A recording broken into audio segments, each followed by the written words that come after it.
ഉണ്ടായിരുന്നോ എന്ന് ചോദിച്ചാൽ ഭയമില്ലായിരുന്നു. അത് ഞാൻ വളരെ ആത്മാർത്ഥമായിട്ട് പറയണേ. കാരണം ഇതെന്താവുന്നൊന്നും അറിയാതൊരു അന്തം വിട്ടുള്ള പോക്കാണ് നമ്മുടെ എപ്പോഴും നമ്മുടെ തുടക്കകാലം മുതൽ. മനസ്സിലായില്ല, നമ്മളൊന്നും പ്ലാൻ ചെയ്ത് പോകുന്നതല്ല. നമ്മൾ ഈ സിനിമയിൽ അഭിനയിച്ചാൽ അത് ഇങ്ങനെ ആവുമോ, അത് കഴിഞ്ഞ് നമുക്ക് ആ സിനിമ ചെയ്യണം, ഇന്ന ഡയറക്ടറെ വിളിച്ചാൽ ഇന്ന സിനിമയിലേക്ക് ഒരു അവസരം കിട്ടുമല്ലോ, ആ സിനിമയിൽ അഭിനയിച്ചാൽ നമുക്ക് പേര് മോശം, അങ്ങനെ ഒന്നും പ്ലാൻ ചെയ്തിട്ടല്ല ഈ ഒരു നിമിഷം ഇവിടെ ഇരിക്കുന്നോണം വരെ ഉള്ളത്. അല്ലാതുള്ളൊരു പോക്ക് തന്നെയാണ്. അപ്പം നമുക്ക് ദൈവം അനുഗ്രഹിച്ച് നമുക്ക് വന്നതെല്ലാം ഹ്യൂമർ വേഷങ്ങളാണ്. പ്രത്യേകിച്ച് നമ്മളൊരു മിമിക്രി കലാകാരനായതുകൊണ്ട് മിമിക്രി നിന്ന് വന്ന ഒരാളെന്നുള്ള നിലയ്ക്ക് ഒരു കോമഡി വേഷങ്ങളാണ് നമുക്ക് കിട്ടിക്കൊണ്ടിരുന്നത്. അപ്പം നമ്മൾ ഒരുപാട് ആഗ്രഹിച്ചിരുന്നു ഒരു നെഗറ്റീവ് വേഷം അല്ലെങ്കിൽ ഒരു ക്യാരക്ടർ വേഷം എന്നുള്ളത് നമ്മൾ ആഗ്രഹിച്ചിരുന്നു. അതിന് പ്രധാന കാരണം എന്ന് പറഞ്ഞു കഴിഞ്ഞാൽ, നമ്മളെ കാണുമ്പം വിഗ്ഗൊക്കെ എടുത്ത് അഭിനയിക്കുമ്പോൾ എല്ലാവരും പറയാറുണ്ട്, നമ്മൾ ഒരുപാട് പോലീസുകാരനായിട്ടോ അണ്ണാച്ചിയൊക്കെ ആയിട്ട് അഭിനയിച്ചിട്ടുണ്ടല്ലോ, അപ്പോൾ വിഗ്ഗൊക്കെ എടുത്ത് അഭിനയിക്കുക ഒരുപാട് പേര് വേണം, നിനക്ക് നെഗറ്റീവ് വേഷം ചെയ്യാൻ പറ്റും കേട്ടോ എന്നൊക്കെ പറഞ്ഞിട്ടുണ്ട്. അപ്പം അങ്ങനെ എല്ലാ സിനിമയിലുള്ള സുഹൃത്തുക്കൾ തന്നെ പറയുമ്പോൾ നമുക്കൊരാഗ്രഹം, എന്തെങ്കിലും ഒരു നെഗറ്റീവ് വേഷമൊക്കെ ചെയ്യാൻ പറ്റിയാൽ ചെയ്യണം എന്നൊക്കെ ഒരു ആഗ്രഹമൊക്കെ മനസ്സിലുണ്ടായിരുന്നു. അത് പലരോടും ഞാൻ പറഞ്ഞിട്ടുണ്ട്. ഇങ്ങനെ സിനിമയിലുള്ള നമ്മുടെ സുഹൃത്തുക്കൾ പറയാൻ കിട്ടിയാൽ ചെയ്യണമെന്നുണ്ട് കേട്ടോ, പക്ഷേ ആരും തരണ്ട, ഇങ്ങനെയൊക്കെ ഞാൻ പറയാറുണ്ടായിരുന്നു. അപ്പോൾ മൈ ബോസ് സിനിമ ചെയ്തുകൊണ്ടിരുന്നപ്പോൾ അതിൻ്റെ ഡബ്ബിങ് സമയത്താണ് ജിത്തുഭായി എനിക്ക് ഇതിൻ്റെ സ്ക്രിപ്റ്റ് വായിക്കാൻ തരുന്നത്. വായിക്കുന്നപ്പോൾ ഞാനിത് വായിച്ചു. അപ്പം ഞാൻ ആ സ്ക്രിപ്റ്റ് വായിക്കുമ്പോൾ അതിനകത്ത് ഹ്യൂമറിന് പ്രാധാന്യമുള്ള വേഷം ഏതായിരിക്കും എന്നുള്ളതായിരുന്നു എൻ്റെ മനസ്സിലുന്നുണ്ട്. കാരണം മൈ ബോസിൽ അദ്ദേഹം എനിക്ക് തന്നത് ഹ്യൂമറാണ്. അപ്പോൾ തീർച്ചയായിട്ടും അദ്ദേഹം അടുത്ത് ചെയ്യുന്നൊരു പടത്തിൽ ഹ്യൂമറിന് ഒരു സാധ്യതയുള്ള വേഷം ഉണ്ടെങ്കിൽ അതെനിക്ക് തരുമായിരിക്കും എന്നാണ് നമ്മുടെ ഒരു പ്രതീക്ഷ. അപ്പം ഞാൻ അങ്ങനെ നോക്കിയപ്പോൾ അങ്ങനെ ഒരു ക്യാരക്ടേഴ്സ് ഒന്നുമില്ല. പക്ഷേ ആ സ്ക്രിപ്റ്റ് ഒരുപാട് എനിക്ക് ഇഷ്ടപ്പെട്ടു. കാരണം ഞാൻ ജിത്തുവായോട് പറഞ്ഞു, ജിത്തുവായി ഇത് നല്ലൊരു സിനിമയായിരിക്കും, കാരണം മൈ ബോസിൽ നിന്ന്. അപ്പോൾ ആ സമയത്ത് മെമ്മറീസ് ഒന്നും ചെയ്തിട്ടില്ല, അപ്പോൾ അതിനെക്കുറിച്ചൊന്നും എനിക്കറിയില്ല. ഞാൻ പറഞ്ഞു മൈ ബോസിനെ കഴിഞ്ഞ് വളരെ വ്യത്യസ്തമുള്ളൊരു സബ്ജക്റ്റാണിത്, അപ്പോൾ ഇത് നല്ലൊരു സിനിമ തന്നെ ആയിരിക്കും. പക്ഷേ ആ സമയത്ത് ഞാനതിലുണ്ടാവില്ല എന്നുള്ള കാര്യം ഞാൻ ഉറപ്പിച്ചിരുന്നു. പക്ഷേ മൈ ബോസ് ഇറങ്ങി നമ്മളെ ഒരു കൊമേഡിയൻ എന്നുള്ള രീതിയിൽ മറ്റ് സിനിമകളിലേക്കൊക്കെ കാസ്റ്റ് ചെയ്ത് തുടങ്ങിയ സമയത്താണ് ജിത്തുഭായി ദിവസം വിളിച്ച് ചോദിച്ചത്, കോമഡി മാത്രമേ ചെയ്യുന്നുള്ളതോ സീരിയസ് വേഷങ്ങളൊക്കെ കിട്ടിയേ ചെയ്യുമെന്ന് ചോദിച്ചു. ഞാൻ പറഞ്ഞു എനിക്ക് വലിയ ആഗ്രഹമാണ്, ഞാനിപ്പോൾ പറഞ്ഞ കാര്യങ്ങളൊക്കെ ജിത്തുഭായോട് പറഞ്ഞു, ആരും തരാറില്ല, എനിക്ക് ആഗ്രഹമുണ്ട്. അപ്പം പറഞ്ഞു ഞാൻ തന്ന സ്ക്രിപ്റ്റിലെ സഹദേവൻ ഷാജോണായിരിക്കും ചെയ്യുന്നത് കേട്ടോ എന്ന് പറഞ്ഞു. ആ സമയത്ത് ഞാനൊന്ന് ഞെട്ടി, കാര്യം നമുക്ക് വിശ്വസിക്കാൻ പറ്റില്ല.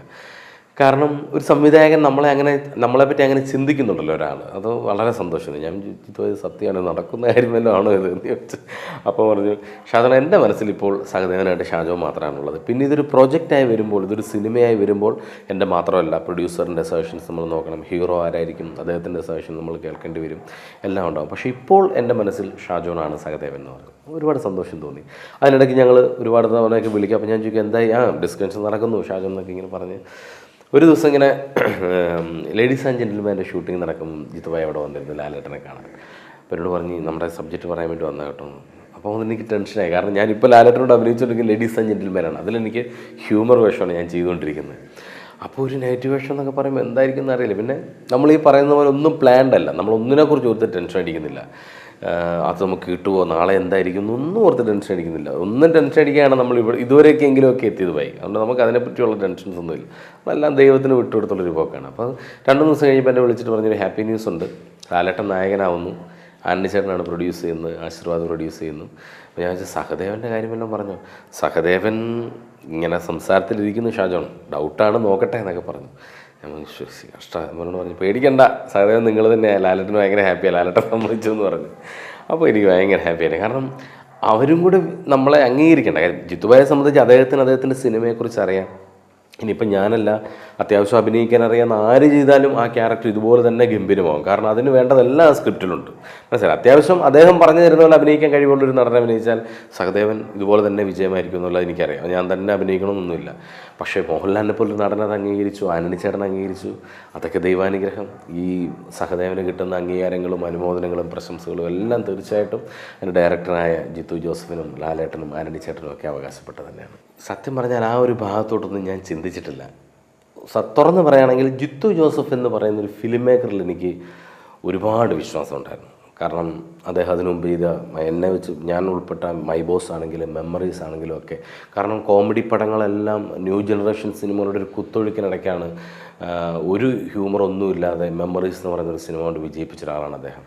അപ്പോൾ അദ്ദേഹത്തിൻ്റെ ഒരു സ്ക്രിപ്റ്റ് വരുന്നു, അതിൽ ലാലേട്ടൻ കേട്ടിട്ട് ഓക്കെ പറയുന്നു, അല്ലെങ്കിൽ ആനിച്ചേട്ടൻ കേട്ടിട്ട് ഓക്കെ പറയുമ്പോൾ അത് എന്തെങ്കിലും ഉണ്ടാവും എന്നുള്ള കാര്യം നമുക്കറിയാം.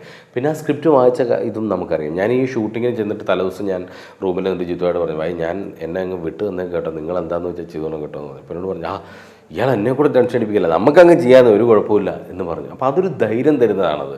ഇപ്പം ഞാൻ ഓരോ എക്സ്പ്രഷൻ കഴിഞ്ഞിട്ട് ഞാൻ ചെന്ന് ചോദിക്കും, അയ്യോ കുഴപ്പമൊന്നുമില്ല, കോമഡി ഒന്നും കയറി കുഴപ്പമില്ല ഇങ്ങനെ പറയും. ആ തരുന്നൊരു ധൈര്യം ഭയങ്കര ധൈര്യമാണ്. ഇപ്പം എല്ലാവരും പറയുന്നുണ്ട്, അതിനകത്തെ ഒരു സംഭവം എടുത്തു പറയുന്നുണ്ട്. അതായത് ആ കണ്ണാടിയിൽ നോക്കിയിട്ട് ലാലേട്ടനെ റിയലൈസ് ചെയ്യുന്നത്. അതായത് ഞാൻ കാറിൻ്റെ കാര്യം പറയുമ്പോൾ ലാലേട്ടൻ ചായക്കടയിൽ ഇരുന്ന് ഞെട്ടുമ്പം കണ്ണാടിയിൽ നോക്കിയിട്ട് ഇങ്ങനെ മീശ വെച്ചിട്ട് അയാളാണ് ചെയ്തതെന്നുള്ളൊരു ഞാൻ റിയലൈസ് ചെയ്യുന്നൊരു സംഭവമുണ്ട്. ഒരു 8-9 ടേക്ക് എടുത്തത് ദൈവത്തിനാണ് സത്യം പറയുന്നത്. സിനിമയിൽ ഇതുവരെ വന്നിട്ട് ഇതുവരെ ഒരു സിനിമയിൽ അത്രയും ടേക്ക് ദൈവം അനുഗ്രഹിച്ചത് ഇതുവരെ പോകേണ്ട വന്നിട്ടില്ല. കാരണം അതും അത്രയും എടുക്കേണ്ട വന്നു. കാരണം ഇതുമായി ഹാപ്പി അല്ല എന്നുള്ള കാര്യം എനിക്ക് മനസ്സിലായി. അപ്പം പുള്ളി പറഞ്ഞു ശാസ്ത്രം ഒന്നിനെടുക്കാം, അതല്ല ഒന്നിനെടുക്കും ഇങ്ങനെ. അതാണ് ഇതുവരെയുള്ള എനിക്ക് തോന്നുന്നു എണ്ണം എടുക്കുകയാണ് ഒരു 10-100 സിനിമകൾ കഴിഞ്ഞെന്നാണ് എനിക്ക് തോന്നുന്നത്. കറക്റ്റ് എക്സാക്റ്റ് എണ്ണം എനിക്കറിയില്ല ഇതുവരെ അങ്ങനെ അഭിനയം. കാരണം അതുപോലൊരു സിറ്റുവേഷൻ നമ്മളെന്ന് പറഞ്ഞാലും കൂടെ എന്നാ പോണോ എന്ന് പറഞ്ഞ ചാട്ടം ബഹളമുള്ള ക്യാരക്ടേഴ്സൊക്കെ അല്ലേ ചെയ്തിട്ടുള്ളൂ. ഇതുപോലെ കണ്ണിങ്ങായിട്ടൊരു നോട്ടങ്ങളും അങ്ങനെ വരേണ്ട സംഭവങ്ങളും ഇതുവരെ നമുക്ക് ചെയ്യാൻ പറ്റിയിട്ടില്ല. ഈ സിനിമയിലാണ് അതൊക്കെ ചെയ്യുന്നത്. അതുകൊണ്ട് തന്നെ ആ ഒരു ഷോട്ട് എടുത്തപ്പോൾ ഒരു 8-9 ടേക്ക് വേണ്ടി വന്നെന്ന് എനിക്ക് തോന്നുന്നു. പക്ഷെ അത് തിയേറ്ററിൽ വന്നപ്പം നല്ല രസമാണ്. അപ്പോൾ അതാണ് ഞാൻ പറഞ്ഞത്, അത് ഡയറക്റ്റിലുള്ളൊരു വിശ്വാസമാണത്. പിന്നെ ലാലേട്ടൻ്റെ ഓപ്പോസിറ്റ് നിൽക്കുമ്പോൾ ഒരു പേടിയുണ്ട്. അത് ജനങ്ങൾ അംഗീകരിക്കും എന്നുള്ളതല്ല, ഇദ്ദേഹത്തിൻ്റെ കൂടെയാണല്ലോ നമ്മൾ നിന്നിട്ട് എടാ പോടാന്നൊക്കെ വിളിച്ചിട്ട് ഇടിക്കുകയൊക്കെ ചെയ്യേണ്ടതെന്നുള്ളൊരു ടെൻഷൻ ഉണ്ടല്ലോ, അതൊരു വല്ലാത്ത ടെൻഷനായിരുന്നു. അത് പക്ഷേ ഞാൻ ആ സീനിൽസൊക്കെ ദേഷ്യം മുഖത്ത് കാണിക്കാൻ പാടുപെട്ടതിനെ കഴിഞ്ഞും കൂടുതൽ ഞാൻ ബുദ്ധിമുട്ടിയത് എൻ്റെ ഉള്ളിലെ ടെൻഷൻ പുറത്തറിയിക്കാതിരിക്കുക എന്നുള്ളതാണ്. മനസ്സിലായില്ല? കാര്യം ഇടിച്ച് പറയടാന്നൊക്കെ പറഞ്ഞ് അടിയും ബഹളവും നമ്മൾ കണ്ടിട്ടുള്ളതെന്ന് പറഞ്ഞാൽ പുലിക്കോടാന്നൊക്കെ പറഞ്ഞ് മുണ്ട് പറിച്ച് മറ്റേ ആളെ അടിക്കുന്നു, കീരിക്കാടൻ ജോസിനെ വാരിയിട്ട് അലക്കുന്നു. അങ്ങനെയുള്ള ലാലേട്ടനാണ് നമ്മുടെ നമ്മുടെ ഒരു ജനിച്ച സമയം മുതൽ അല്ലെങ്കിൽ അറിവ് വെച്ച സമയം മുതൽ കാണുന്നൊരു ശീലമാണ് മുന്നിൽ നിൽക്കുന്നത്. അപ്പോൾ അദ്ദേഹത്തിൻ്റെ ഓപ്പോസിറ്റ് നിന്നാണ്. അപ്പം ഞാൻ പറഞ്ഞു ലാലേട്ട എടാ പോടാന്നൊക്കെ വിളിച്ചൊക്കെ പിന്നെ ലാലേട്ട പറഞ്ഞു എന്താ മോനെ ഇതൊക്കെ പിന്നെ അല്ല മോനെ നീ ചെയ്യാതെ അതെന്താ കുഴപ്പമില്ല മനുഷ്യ എന്താ എന്നൊക്കെ പറഞ്ഞിട്ട് അദ്ദേഹം തരുന്നൊരു സപ്പോർട്ടുണ്ടാവും. ഒരുപാട് ഞാൻ ലാലേട്ടനോട് ഒരുപാട് സ്ഥലത്ത് ഞാൻ പറയുന്നുണ്ടത്. ലാലേട്ടൻ കാര്യം അദ്ദേഹത്തിന് മനസ്സിലായി നമുക്ക് ടെൻഷൻ ഉണ്ടെന്നേ അദ്ദേഹത്തിന് അറിയാം. നമ്മൾ ഓപ്പോസിറ്റ് വന്ന് നിൽക്കുമ്പോൾ ഇവനെ എൻ്റെ ഒപ്പം നിന്ന് ഇത് പറയാൻ ടെൻഷൻ ഉണ്ടെന്ന് നമുക്ക് ടെൻഷൻ ഉണ്ടെന്ന് പുള്ളിക്ക് മനസ്സിലാവും. അപ്പോൾ പുള്ളി നമുക്ക് തരുന്നൊരു കെയറിങ് ഉണ്ട്. അപ്പോൾ നമ്മൾ ഓക്കെ ആവും. നമ്മുടെ തുളക്കായിട്ട് തമാശകളൊക്കെ പറഞ്ഞ് വേറെ കുറേ കാര്യങ്ങളൊക്കെ പറഞ്ഞിട്ടാണ് ഷോട്ടിലോട്ട് കൊണ്ടുവരുന്നത്. അപ്പോൾ നമുക്ക് നന്നായിട്ട് ചെയ്യാൻ പറ്റും. അതുപോലൊരു ആളായതുകൊണ്ടാണ്. അല്ലെങ്കിൽ നമ്മൾ എന്തെങ്കിലും ഒരു തെറ്റ് പറ്റിയാൽ അല്ലെങ്കിൽ നോക്കുമ്പം എന്തെങ്കിലും അദ്ദേഹത്തിൻ്റെ മുഖത്തൊരു റിയാക്ഷൻ ഒരു വ്യത്യാസം ഇഷ്ടപ്പെടാത്ത രീതിയിൽ എന്തെങ്കിലും വന്നാൽ നമ്മൾ അതോടെ കംപ്ലീറ്റ് കയ്യിൽ പോകും. പക്ഷെ അതൊന്നും വരാതെ നമ്മളെ വളരെ കംഫർട്ടായിട്ട് ഫുള്ള് ത്രൂ ഔട്ട് ആ സിനിമയിൽ കൊണ്ടുപോയത് ലാലേട്ടൻ്റെ വലിയൊരു സപ്പോർട്ടുണ്ട് എന്തായാലും.